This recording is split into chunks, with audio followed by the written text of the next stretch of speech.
नमस्कार दोस्तों, मैं advocate Vishnudhari Singh legal channel में आप सभी दर्शकों का स्वागत करता हूं।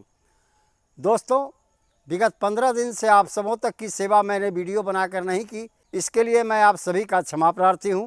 कारण था कुछ विशेष घरेलू कार्य आ गए थे, इसीलिए मेरा वीडियो आप तक नहीं पहुंच सका, क्षमा करेंगे। दोस्तों, आइए अब बिना समय गंवाए अपने वीडियो के टॉपिक पर चर्चा करते हैं। दोस्तों, आज के वीडियो का टॉपिक है कि क्या एक पिता संयुक्त परिवार की संपत्ति में से बिना बंटवारा किए अपने शेयर का, अपने हिस्से का विल यानी वसीयत अपने परिवार में किसी एक बच्चे के नाम पर, एक बेटे के नाम पर कर सकता है या नहीं। इसी पर ऑनरेबल सुप्रीम कोर्ट का जजमेंट मैं साइट करूंगा। दोस्तों, आप उसे भी गौर से देखेंगे कि ऑनरेबल सुप्रीम कोर्ट ने इस मुद्दे पर क्या कहा। दोस्तों, सुप्रीम कोर्ट के जजमेंट को एक्सप्लेन करने के पहले, चूँकि उस जजमेंट को समझने के लिए आपको 2-3 बातें समझनी आवश्यक है, कानून की 2-3 धाराएं आपको समझनी आवश्यक है। पहला है दोस्तों कि विल क्या है।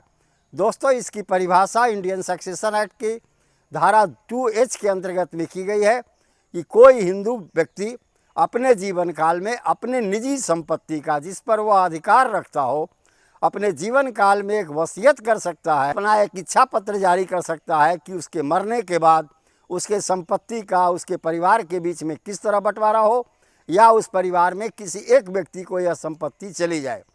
विल का मतलब होता है दोस्तों अपनी इच्छा से किसी को अपनी संपत्ति देना। तो अब प्रश्न उठता है दोस्तों कि क्या पिता पैतृक संपत्ति का जो अनडिवाइडेड शेयर है, जो जॉइंट फैमिली प्रॉपर्टी का पूरी संपत्ति है, उसमें से अपना शेयर तक किसी एक बेटे या बेटी के नाम पर विल कर सकता है, वसीयत कर सकता है या नहीं। दोस्तों, सेक्शन 30 हिंदू सक्सेशन एक्ट कहता है, इसके अनुसार कोई भी व्यक्ति अपने जीवन काल में एक वसीयत तैयार कर सकता है उस संपत्ति का जिस संपत्ति पर वह अपना हक रखता हो, अपना अधिकार रखता हो, दूसरे की संपत्ति का नहीं। दोस्तों, लेकिन दोस्तों, इंडियन सक्सेशन एक्ट के सेक्शन 30 के अनुसार ही विल का निर्माण करना होगा। जैसे विल बनाने में विल पर 2 गवाह, विलकर्ता का हस्ताक्षर, ये सब जरूरी है। दोस्तों, रजिस्ट्रेशन हो या नहीं हो, इसकी कोई आवश्यकता बिल में नहीं है। दोस्तों, अब उसे विल को हम कोर्ट में कैसे वैलिड साबित करेंगे, इसकी व्याख्या हमें इंडियन एविडेंस एक्ट की धारा 68 में दी गई है। सेक्शन 68 इंडियन एविडेंस एक्ट, भारतीय साक्ष्य अधिनियम कहता है दोस्तों, जब कोई टेस्टामेंट्री डॉक्यूमेंट या कोई भी दस्तावेज न्यायालय के अंदर में लाया जाता है, उसमें वर्णित 2 गवाहों में से कम एक गवाह आकर के न्यायालय में यह साबित न कर दें कि यह विल किसी के द्वारा लिखा गया है, वह व्यक्ति जिसने विल लिखा वो सही है। विलकर्ता के दस्तखत के बाद हम 2 गवाहों ने अपना दस्तखत किया और विलकर्ता ने अपनी स्व इच्छा से बिना किसी दबाव में इस विल या वसीयत को अपने किसी एक बेटे के नाम पर या पूरे परिवार के नाम पर कर दिया। इस 2 धाराओं को समझने के बाद दोस्तों आपको इस जजमेंट को समझने में बड़ी आसानी होगी।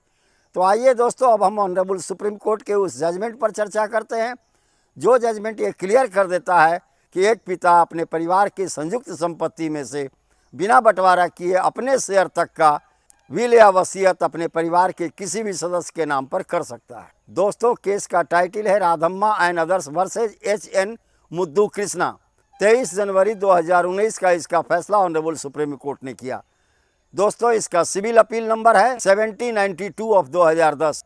दोस्तों, अब इस केस के फैक्ट के बारे में हम लोग समझेंगे। दोस्तों, पटेल हुंदू गौड़ा नाम का एक व्यक्ति था जिसकी 2 शादी थी।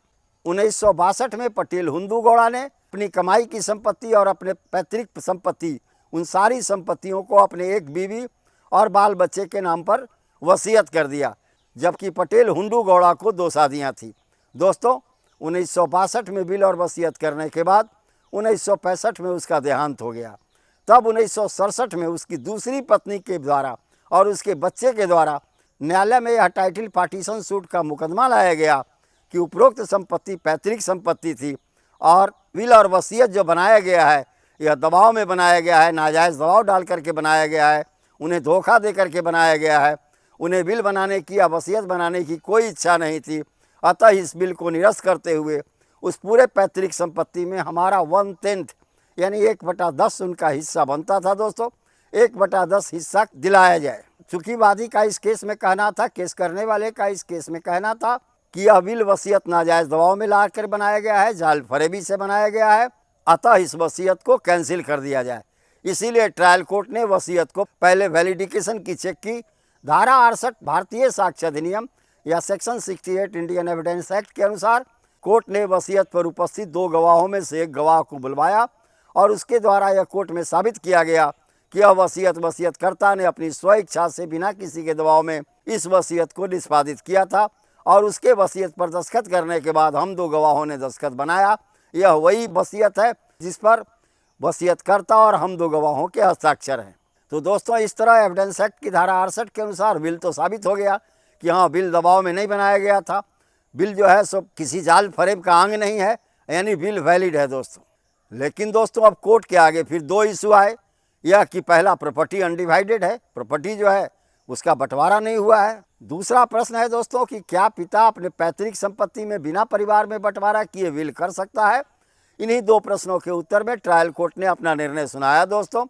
पहले में निर्णय सुनाया कि विल तो वैलिड है, अतः इसे कैंसिल नहीं किया जा सकता, लेकिन दूसरे पॉइंट पर सुनाया कि पिता अपने पैतृक संपत्ति का परिवार में बिना बंटवारा किए उसका वसीयत नहीं कर सकता। अतः वादी का कथन सही है, जिसने केस किया सही है, वह 1/10 हिस्से का हकदार है। तब दोस्तों, प्रतिवादी जो थे, जो दूसरे पक्ष थे, यानी दूसरी पत्नी जिसके नाम पर वो लिख दिया गया था वसीयत, वो हाई कोर्ट चला गया अपील में। ऑनरेबल हाई कोर्ट ने सेक्शन 30 हिंदू सक्सेशन एक्ट पर विचार किया, यानी धारा 30 हिंदू उत्तराधिकार अधिनियम। इसके अंतर्गत में कहा गया है दोस्तों, मैं पहले भी बता चुका हूँ, उसको ध्यान में रखना जरूरी है क्योंकि जजमेंट में इन 2 धाराओं का प्रयोग बार बार हुआ है। दोस्तों, धारा 30 के अनुसार कोई व्यक्ति अपने संपत्ति का जिस पर वह अधिकार रखता है कभी भी किसी व्यक्ति के नाम पर वसीयत कर सकता है दोस्तों। चूंकि दोस्तों यहाँ विल वैलिड है, विल को इनवैलिड घोषित नहीं किया गया, जाल फरेबी घोषित नहीं किया गया। अब ऐसी परिस्थिति में पिता के द्वारा बनाए गए सही बिल को वसीयत करने का अधिकार पिता को है, यह ऑनरेबल हाई कोर्ट ने कहा। लेकिन दोस्तों, ऑनरेबल हाई कोर्ट ने इसमें एक बाइंडिंग दे दिया। वह बाइंडिंग इस प्रकार है कि पिता सारे पैतृक संपत्ति को किसी एक व्यक्ति के नाम पर बिना बंटवारा किए हुए वसीयत नहीं कर सकता। उसे वसीयत करने के लिए सारे पैतृक संपत्ति में से सिर्फ अपना शेयर निकालना होगा और वही शेयर वसीयत कर सकता है। इस प्रकार दोस्तों, यह ऑनरेबल हाई कोर्ट वादी के विरुद्ध में फैसला सुनाते हुए प्रतिवादी के पक्ष में फैसला दिया कि विल सही है और विल के अनुसार प्रतिवादी यानी दूसरी पत्नी और उसके बाल बच्चे संपत्ति के मालिक हैं। तब पुनः वादी जो है राधम्मा सुप्रीम कोर्ट चला गया दोस्तों। राधम्मा कौन है दोस्तों, आपको कन्फ्यूजन हो रही होगी। राधम्मा जो है पटेल हुंदू घोड़ा का बेटा है। मुकदमा चलने के दरमियान में उसकी मृत्यु हो गई थी, तब उसके जगह पर उसके वारिसान पटेल हुंदू घोड़ा को पार्टी बनाया गया था। तब वादी यानी पटेल हुंदू घोड़ा जो है ऑनरेबल सुप्रीम कोर्ट गया दोस्तों। ऑनरेबल सुप्रीम कोर्ट ने इस पर अपना फैसला देते हुए ये कहा कि किसी हिंदू व्यक्ति के मरने के बाद सर्वाइवरशिप के अंदर में उसके संपत्ति का बंटवारा उसके बाल बच्चों में या उसके वारिसान में समान रूप से कर दिया जाता है। और सेक्शन 30 का भी यही व्याख्या किया ऑनरेबल सुप्रीम कोर्ट ने भी दोस्तों।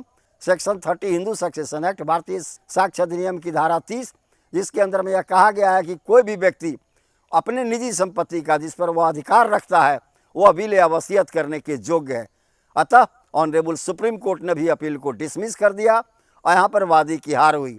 इस प्रकार दोस्तों, ऑनरेबल सुप्रीम कोर्ट ने भी बिल को सही मानते हुए पैतृक संपत्ति में बिना बंटवारा किए हुए पिता के द्वारा अपने शेयर को किसी एक परिवार के नाम पर विल करने को सही माना, यानी वसीयत करने को सही माना। तो दोस्तों, इस प्रकार आप देख रहे होंगे कि आपके प्रश्न का उत्तर ऑनरेबल सुप्रीम कोर्ट के इस जजमेंट में मिल गया। यहीं पर मेरा यह वीडियो संपन्न हुआ दोस्तों। धन्यवाद। अब विशेष अगले वीडियो में